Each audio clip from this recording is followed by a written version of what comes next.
முன்விரோதம் காரணமாக தாழ்த்தப்பட்ட வகுப்பை சேர்ந்தவரின் விவசாய நிலத்தில் உயர் சாதியினர் தீ வைத்ததாக குற்றச்சாட்டு எழுந்துள்ளது.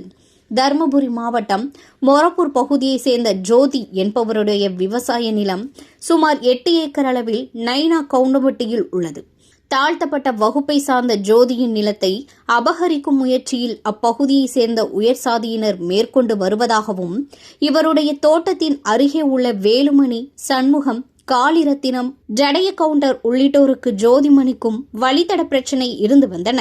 இந்த வழித்தட பிரச்சினைகளை காரணம் காட்டி பட்டியல் இனத்தை சேர்ந்த ஜோதியின் விவசாய நிலத்தில் இரவு நேரத்தில் தீ வைத்து எரித்ததாக கூறப்படுகிறது. இதனால் தேக்கு மரங்கள், மாமரங்கள் தீயில் கருகி சேதமடைந்துள்ளது. இதுகுறித்து ஜோதி கொடுத்த புகாரின் பேரில் மொரப்பூர் காவல்துறையினர் விசாரணை மேற்கொண்டு வருகின்றனர்.